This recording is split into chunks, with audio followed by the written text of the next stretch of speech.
Salut tout le monde, j'espère que vous allez bien. Comme vous le savez sûrement, il n'y a pas de carte de l'UFC ce week-end et on a quelques combattants français qui vont pas tarder à faire leur retour à l'UFC. Je me suis dit que c'était l'occasion pour nous de nous projeter sur cette année 2025, de parler de nos Français à l'UFC, de nos 11 combattants français à l'UFC et aussi à la fin de la vidéo de parler un peu de nos futurs prospects qui pourraient faire leur début dans la promotion cette année. L'idée c'est de parler très sommairement de où ils en sont dans leurs divisions respectives, de ce à quoi on pourrait s'attendre pour l'année 2025 au mieux et de ce que je pense personnellement qui va se passer pour eux cette année. Je vais pas faire beaucoup plus de cérémonies, on va parler des 11 combattants français du coup de l'UFC, des poids les plus légers aux poids les plus lourds, et comme cela m'a été demandé plusieurs fois, je vais mettre un chapitrage pour que vous puissiez passer si jamais c'est un combattant qui vous intéresse un petit peu moins que les autres. On va commencer bien sûr par Manon Fiorot qui est notre poids mouche féminine. Je pense qu'on sera tous d'accord ici pour dire qu'il est temps pour Manon Fiorot de combattre pour la ceinture, cela fait longtemps qu'elle mérite de combattre. On rappelle que lorsqu'elle avait affronté Kathleen Chookagian à l'UFC 280, Kathleen était numéro 1 de la catégorie et depuis elle a remporté 2 victoires supplémentaires. Voilà, maintenant que la saga entre Alexa Grasso et Valentina Shevchenko est finie, c'est l'heure pour Manon d'obtenir ce combat. Je pense qu'elle va remporter ce combat, d'ailleurs je ferai une explication plus détaillée quand il aura lieu, mais je pense que Manon représente entre autres un défi physique avec lequel Valentina aura beaucoup de difficultés. Il n'y a pas encore eu évidemment l'annonce de ce combat, ce ne sera pas pour l'UFC 313, ça on en est sûr puisque le main event et le co-main event de la soirée ont déjà été annoncés. Peut-être pour l'UFC 314 en avril, qui sait. Ce qui me plairait c'est que ce combat il ait lieu suffisamment tôt dans l'année pour que Manon puisse combattre à Paris en tant que championne. Je sais que Paris sera sûrement un Fight Night, mais Alexa Grasso et Valentina Shevchenko ont combattu sur un Fight Night l'année dernière, donc on a le droit de rêver. Pour ce qui est de la suite, en tant que championne, si jamais les choses se passent comme je pense qu'elles vont se passer, il y a un quatuor derrière Valentina et Manon Fiorot, entre Alexa Grasso, Erin Blanchfield, Macy Barber et Natalia Silva, dans laquelle il y a une future challengeuse qui va émerger au cours de l'année, on imagine, mais en tout cas, la division des poids plumes féminines se porte bien. Je pense que 2025 est l'année où Manon non seulement combat enfin pour la ceinture, mais devient championne du monde. C'est ce que je souhaite en tout cas et c'est ce que je pense qui va se passer. On passe chez les poids coqs féminines à Nora Cornol. Nora qui a eu une fin d'année un peu difficile avec cette défaite contre Jacqueline Cavalcanti. On a vu les limites de son niveau sur ce combat, même si, il faut être honnête, on avait déjà entrevu quelques soucis contre Jocelyn Edwards en 2023, mais là c'était vraiment difficile. Ce qui est aussi difficile, c'est d'imaginer à quoi va pouvoir ressembler son année 2025. La division des poids coqs est un peu en perdition, on va pas se mentir. L'UFC ne se concentre pas beaucoup dessus et Nora a 35 ans. C'est pas une injure, mais c'est juste que c'est pas une jeune combattante que l'UFC pourrait essayer de développer pour changer un peu l'atmosphère et la teneur de la division actuellement. L'avantage de la KT en revanche, c'est qu'on est toujours plus ou moins à une victoire d'être classé dans le top 15. Elle vient d'ailleurs de re-rentrer dans le classement avec la retraite de Holly Holm. J'espère qu'elle aura le droit à un combat avant Paris. Je pense qu'il y a des membres du top 15 qu'elle peut battre de toute façon. Sa KT est très bizarre. Il y a des combattantes du top 10 qui selon moi se feraient très facilement battre par des combattantes hors du top 15. C'est très particulier. Après moi j'ai quand même une théorie sur Nora, c'est qu'elle a un peu du mal à gérer ses émotions lorsqu'elle combat à Paris. On sent qu'elle veut trop bien faire, elle se met beaucoup de pression, toujours elle est pleine de rage à la pesée, mais pour l'instant elle a toujours eu du mal à développer son jeu. Lorsqu'elle a combattu à l'Apex, en revanche, elle nous a pondu un superbe combat de A à Z contre une adversaire qui n'était pas moins forte que Cavalcanti sur le papier. Voilà, je sais pas s'il y a une vérité derrière ce côté émotionnel que je crois percevoir chez elle quand elle combat à Paris, mais en tout cas c'est peut-être une piste à creuser pour elle et pour son clan. Voilà, si jamais elle recombat hors de Paris, peut-être qu'on verra une meilleure version de Nora Cornol cette année. En tout cas j'espère qu'elle combattra dans le premier semestre de l'année, puisqu'elle a besoin un peu de se relancer, on va dire. Chez les poids coqs masculins, cette fois-ci on passe à Taylor Lapillus. Alors 2024 avait mal commencé pour Taylor, il avait eu cette défaite contre Farid Basharat en janvier, mais après ça, il a empilé 2 succès très sérieux contre Cody Stamann, puis Vince Morales à Paris. Voilà, donc il a très bien fini l'année. Surtout, ce qui est important pour moi, c'est que c'est sa première année complète en matière de nombre de combats depuis 2018, et ça doit lui faire du bien, non seulement en termes de rythme de combat, mais on imagine aussi financièrement que ça doit être pas mal. Là, on peut se dire qu'il est solidement installé dans le top 25-30 de sa KT à l'UFC. Honnêtement, il a quand même un peu de marge encore. Il n'a pas de combat de prévu pour l'instant, mais j'imagine qu'on va sûrement le voir en action dans la première moitié de l'année. Il me semble avoir vu passer, alors info que j'ai pas encore vérifié, mais il me semble avoir vu passer qu'il se cherchait gentiment avec Charles Jourdain, dans la bonne humeur, dans la sympathie, voilà, pas de vraie véhémence. Charles Jourdain qui vient de descendre en point coq, donc pourquoi pas, ça pourrait être un combat à faire. On peut avoir un peu l'impression qu'il a eu 14 carrières différentes, Taylor Lapillus, mais en réalité il a que 32 ans, il a encore du temps pour faire son chemin, comme d'autres combattants français dont je vais parler plus tard. Un finish serait pas de refus pour Taylor en revanche. On sait comment ça se passe à l'UFC, quand t'enchaînes les décisions sans trop d'éclat, tu avances par petits pas, et une défaite, une seule, ça te fait reculer de plusieurs échelons d'un coup. Maintenant, il faut le dire, Taylor c'est le haut niveau, c'est le très haut niveau. Avec une victoire ou deux de plus, il pourrait obtenir un combat pour entrer dans le top 15 et sa KT est très dense, donc on sait que c'est difficile d'émerger dedans. Maintenant qu'il a repris son rythme, j'aimerais qu'il continue d'être actif parce que de toute façon il va falloir empiler une série de combats pour continuer à bâtir son nom chez les coqs. Il y a tellement de monde, de combattants dans ce ventre mou un peu des poids coqs, il va falloir empiler les succès pour espérer émerger, sortir la tête de l'eau et vraiment faire son nom. Est-ce que je pense qu'il peut jouer les premiers rôles dans la catégorie en 2025 ? Honnêtement, c'est très dur à affirmer de suite. Il s'est un peu fait étouffer contre Basharat et c'est un peu le genre de performance qui donne un guide à suivre pour ses futurs adversaires. Il a obtenu plusieurs combats l'année dernière, il a apparemment été évoqué à un moment pour prendre un combat contre Song Yadong, donc il doit quand même être dans les bons papiers de l'UFC, mais de là à affirmer qu'il pourrait jouer le top rôle de la division, que ce soit rentrer à l'intérieur du top 15, s'y installer correctement, voire même entrer dans le top 10, je trouve ça difficile à affirmer, mais c'est pas du fait de son niveau qui serait pas assez bon, c'est que vraiment il y a une densité et que déjà il faut le temps pour faire le chemin et parvenir jusque là, et donc il faut empiler les combats, et au bout d'un moment on se confronte qu'à l'élite de l'élite. Ce que j'aimerais voir pour lui en 2025, c'est déjà de continuer à enchaîner les combats, de remporter ces combats là, et peut-être à la fin de l'année d'obtenir un combat, donc pour faire cette entrée dans le top 15, peut-être même à Paris, qui sait. On passe à Morgan Charrière, un combattant qui a déjà sa date de retour, le premier de la liste il me semble. Il a fait forte impression depuis son arrivée à l'UFC, 3 bonus en 3 combats, et surtout il continue de prouver que le nombre de défaites n'est qu'un nombre et qu'il a tout à fait sa place à l'UFC. Surtout Morgan n'a que 29 ans, il a tout le temps du monde, il va affronter Nathaniel Wood à Londres en mars dans ce qui est un choc d'ancien champion du Cage Warriors. C'est une montée en compétition pour Morgan, la promesse d'un très très beau combat, et surtout je crois que Wood est l'un des combattants les plus sous-cotés chez les plumes. J'ai deux choses à dire sur ce combat. Déjà, ça ressemble à ce qui va être un meilleur combat de la soirée sur le papier. On va avoir du beau striking, deux combattants très dynamiques, mais l'autre versant, c'est mon premier instinct, c'est que je vois Wood s'imposer. J'y reviendrai le moment venu dans plus de détails bien sûr, mais pour le moment, ce que j'entrevois en 2025 pour Morgan, c'est des beaux combats dans la lignée de sa volonté de s'installer durablement à l'UFC, et je pense qu'il va petit à petit s'installer comme un incontournable de la division. L'UFC cherche des combattants divertissants, Morgan s'inscrit parfaitement dans cette thématique, et on l'attend bien sûr à Paris pour enflammer Bercy, mais malheureusement ce sera mon prono le jour J avec tout le respect. Je pense que Nathaniel Wood va remporter ce combat à la décision, et voilà, on verra encore une fois ce qui se passera le jour J.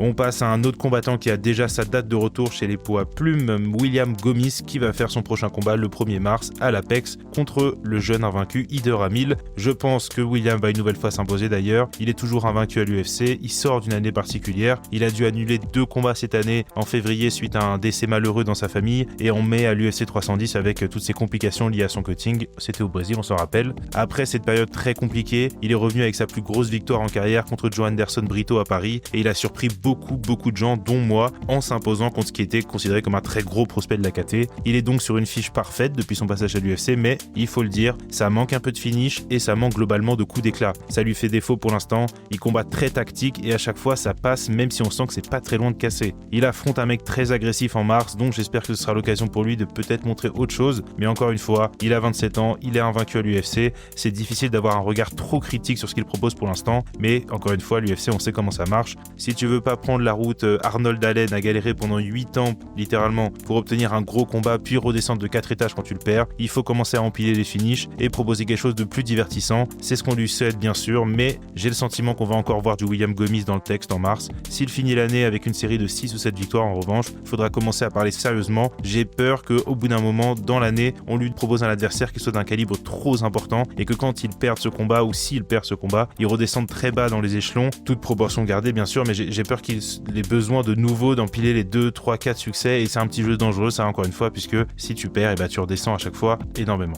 On passe à un autre combattant de retour très bientôt, Fares Ziam, qui combat la semaine prochaine contre Mike Davis. Ce sera un affrontement entre deux gars sur une série de 4 victoires à l'UFC, et il y a une dynamique d'un des deux qui va s'arrêter bientôt. Selon moi, le vainqueur de ce combat devrait peut-être obtenir un combat pour intégrer le top 15 plus tard dans l'année. J'aurais sincèrement pensé que Fares aurait pu prétendre à un plus gros adversaire après son très gros KO et sa très belle performance contre Matt Frevola, mais bon, on n'était pas du même avis à l'UFC visiblement. Pour moi, il est meilleur que Mike Davis, je pense qu'il va s'imposer, et j'adorais qu'il montre non seulement la même maîtrise qu'à l'UFC Paris, mais surtout un nouveau finish, un nouveau highlight. Une fois n'est pas coutume, il est dans une catégorie très dure, très dense. Le top 15 des poids légers, c'est vraiment surréaliste en termes de niveau, et je pense que ça va vite être difficile pour lui si je suis sincère. Vu l'âge qu'il a et ce qu'il a montré jusque-là dans l'octogone, je serais partisan de ne pas aller trop vite, de ne pas se cramer. On va parler de Benoît Saint-Denis juste après. Une bonne gestion de carrière, c'est aussi savoir prendre les combats au bon moment, et peut-être qu'à l'instant T, Fares est encore un petit peu juste pour le top 15. En revanche, au-delà du finish, il a montré de très gros progrès contre Frevola, grosse maîtrise, bien plus agressif, bien plus sûr de lui surtout, et avec encore une ou deux performances de patron comme ça, on pourrait se projeter sans aucun doute. Je pense qu'il va gagner son combat la semaine prochaine, et je lui souhaite tout le meilleur pour cette année 2025 bien sûr. Si ça ne tenait qu'à moi, peut-être que je prendrais le temps entre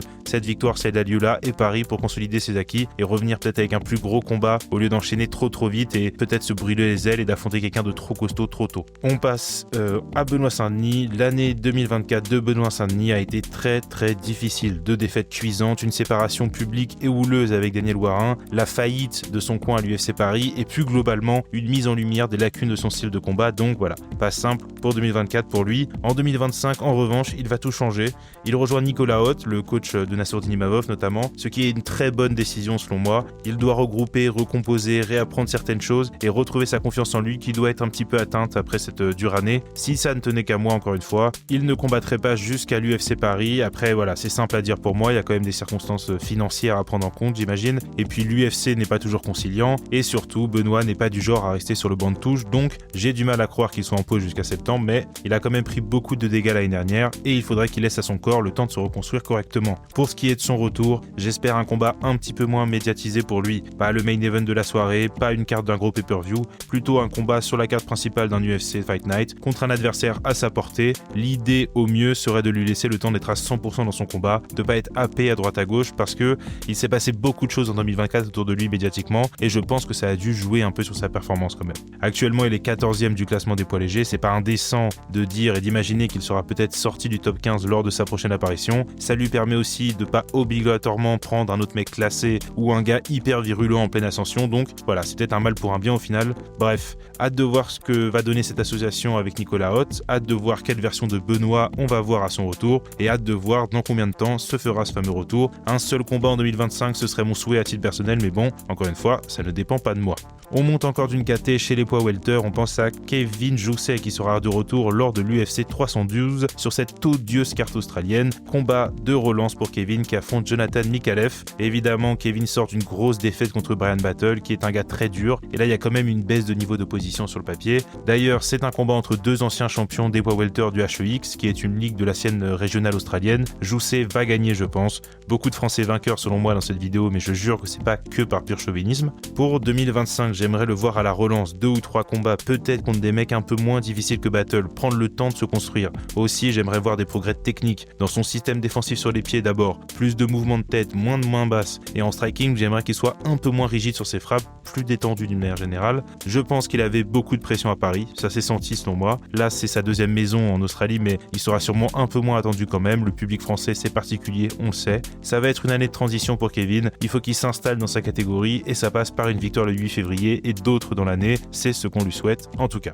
On passe chez les poids moyens à Nassourdine Imavov qui est sur le point de faire le plus gros combat de sa carrière ce 1er février. Il affronte l'ancien champion des poids moyens Israël Adesanya. Je ne sais pas encore ce que je vais pronostiquer sur ce combat, je ne fais pas de langue de bois, je le jure, mais c'est juste assez difficile comme combat à analyser. Me connaissant quand même, je vais finir probablement par pronostiquer une victoire de Nassourdine, mais on verra dans la preview. Il y a un peu un embouteillage dans sa catégorie pour l'instant, le combat de titre le 8 février, puis il y a visiblement Khamzat Chimaev qui attend un combat de titre juste après, et on devrait rapidement déjà être en fin d'année en réalité. S'il bat Adesanya, on imagine qu'un combat de ceinture devrait l'attendre, mais vu la division actuellement, je ne serais même pas surpris que l'UFC le fasse combattre une fois supplémentaire, on verra bien. Quoi qu'il en soit, on y est pour Nassourdine. Il fait partie du top 5 de sa catégorie, il joue les premiers rôles, il a des victoires contre des membres du top 10. 2025, c'est l'année où il doit transformer l'essai. Il a passé un palier sous la tutelle de Nicolas Haute, on le sent plus confiant, plus serein. Quelque chose de très important pour moi et de très démonstratif, c'est à quel point il est resté concentré après le premier round contre Brendan Allen. Ça en dit long sur son état d'esprit, sur son niveau de confiance. Dans un monde parfait pour lui, il peut clairement finir 2025 en tant que champion de l'UFC. Il faut que les choses se goupillent bien sûr, ça dépendra de plein de facteurs, mais ce qui est sûr, c'est que ça passe par une victoire le 1er février et à partir de là, on verra ce qui se passe. On passe à Oumar Sy, un combattant qui va selon moi connaître une très grosse ascension en 2025. Il a une chance d'entrer dans le top 15 de sa catégorie le 22 mars contre Alonzo Menifield et après ce qui sera selon moi une victoire, il y a du chemin à parcourir pour lui cette année. Sa catégorie se cherche des nouvelles têtes et quand on regarde un peu dans le détail, il peut gratter une place autour du top 10 assez rapidement. Ça peut se corser vite en revanche, le top 7-8 est très au-dessus du reste de la catégorie, mais Oumar est un excellent combattant, très dynamique, très puissant pour sa caté et je pense sincèrement qu'il a une place à prendre cette année. Comme pour tous les mecs qui sont en train de monter, il faut aussi voir à quel point l'UFC l'a à la bonne. Disons qu'en fonction de comment te voit la promotion, tu peux avoir une trajectoire plus ou moins aisée, mais j'ai le sentiment qu'il est en bon rapport avec l'UFC, à en juger par sa trajectoire actuelle. Je dis pas qu'Alonzo Menifield est un combat simple, mais il y a pire pour tenter une entrée dans le top 15 qu'un combattant de 37 ans qui reste sur 2 défaites par KO en 2024. Ça peut vraiment être une grosse année 2025 pour Umar. Il faut confirmer les belles promesses et ne pas se griller, mais avec 2 ou 3 succès cette année, on pourrait le retrouver dans le top 10 de la catégorie et je maintiens qu'il a les qualités pour. Maintenant, comme on sait, plus la catégorie de poids s'alourdit, puis il y a quand même un degré d'imprévisibilité. Dans le meilleur des mondes en revanche, une victoire contre Menifield, peut-être un petit combat contre un mec comme Johnny Walker juste après, et un autre à Paris pour bien finir l'année et conclure 2025 en très très bonne posture. Je pense qu'il en a clairement les capacités, il faut que les choses se goupillent maintenant, mais selon moi, c'est quelqu'un qui peut être top 7-8 à la fin de l'année, je le vois venir. Pour finir sur nos combattants français à l'UFC et avant de passer aux jeunes prospects, on va parler de Cyril Gane, le cas peut-être le plus difficile à analyser du lot, notre poids lourd français. Cyril n'a combattu qu'une seule fois en 2024, une victoire très controversée contre Alexander Volkov, qui laisse un peu Cyril dans une position étrange. Dana White a publiquement dit qu'il pensait que Volkov avait gagné le combat, et on a un petit peu le sentiment que ça va se refléter dans le matchmaking. Surtout, toujours pas d'informations claires sur le futur de la division, et ça commence à faire long pour Thomas Spinal. Si j'étais dans le clan de Cyril, encore une fois je le suis pas, je demanderais un combat assez rapidement pour faire oublier l'UFC 310. Affronter un mec du haut du classement comme Sergei Pavlovich et Ilbar Rozenstruik la semaine prochaine par exemple. Il est impératif de se remettre en bon rapport avec l'UFC avant que les prochains combats de ceinture ne soient décidés, histoire de repartir sur une bonne dynamique. Au-delà de ça, Cyril reste un des tout meilleurs poids lourds du monde et un combat contre Thomas Spinal cette année n'est vraiment pas à exclure, mais il y a du monde qui pousse derrière lui. Shelton Almeida est là, Curtis Blade va revenir, Pavlovich pourrait repartir de l'avant avec une victoire à Riyad. Bref, plein de combattants vont être dans le mix et il faut se mettre en bonne position face à l'organisation. J'aimerais qu'il combatte assez tôt dans l'année, avant l'été si possible. Il ne peut pas attendre encore un an sans rien faire, parce que aussi, il faut le dire, le temps commence à s'égrener. Il a déjà 34 ans mine de rien. Dans le meilleur des mondes, un combat avant l'été et un affrontement de ceinture à la fin de l'année. Voilà ce que j'espère pour Cyril en 2025. Avant de vous laisser, je vais vous parler très rapidement de quelques combattants qui sont selon moi au bord d'une signature à l'UFC. Évidemment, ils ne pourront pas tous signer à l'UFC, mais je vais faire vite. On a d'abord du côté du Boxing Squad dans le Sud, Axel Sola et Virgil Auguin.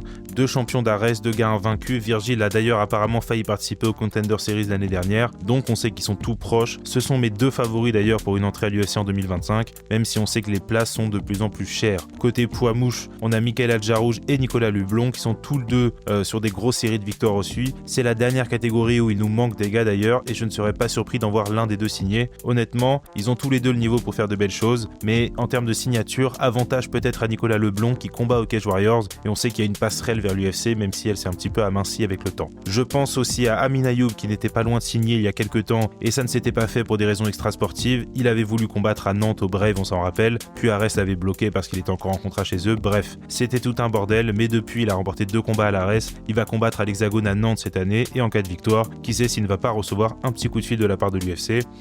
Chez les féminines, enfin, on avait tous le regard vers Delphine Benoît cette année, ancienne médaillée aux IMAF. Elle a fait 6 combats pro cette année. Malheureusement, elle a perdu sa dernière sortie au KOF 12. Je pense que c'était peut-être un peu trop chargé comme année 2024 pour elle. On a voulu faire les choses un petit peu trop vite à mon sens, mais elle a un palmarès de 5-1, elle a 29 ans, et avec 2 ou 3 victoires supplémentaires au coffre, on pourrait l'imaginer rejoindre une catégorie des poids pailles qui est peu fournie à l'UFC, on va pas se mentir. Enfin, il y a l'éternelle question du cas Baki. Il était signé au PFL, mais il semble qu'il fera son retour chez Ares pour des raisons contractuelles. Difficile donc de connaître sa situation à l'instant T. Est-ce qu'il veut retourner au PFL après? Est-ce qu'il sera libre de rejoindre l'UFC si une offre vient sur la table? En tout cas, c'est le très haut niveau. Un jeune de 23 ans qui a de très belles années devant lui, et s'il le peut, qu'il le désire et qu'il est appelé, il pourrait trouver le chemin de l'UFC cette année si tout se passe bien sûr sportivement. Voilà un peu ce que je pense pour cette année à venir. Bien sûr, tous ces mecs-là ne pourront pas rejoindre l'UFC, il y a plein de facteurs à prendre en compte, pas que sportifs, mais ils font partie de ceux qui n'en sont sûrement pas très loin. N'hésitez pas en tout cas à me donner votre avis en commentaire. Qui pensez-vous sera le Français qui va faire le plus gros coup d'éclat de l'année? Qui pensez-vous va signer pour l'organisation? N'hésitez pas à me donner votre avis, je lirai ça avec plaisir, et nous on se reparle bientôt. Salut tout le monde!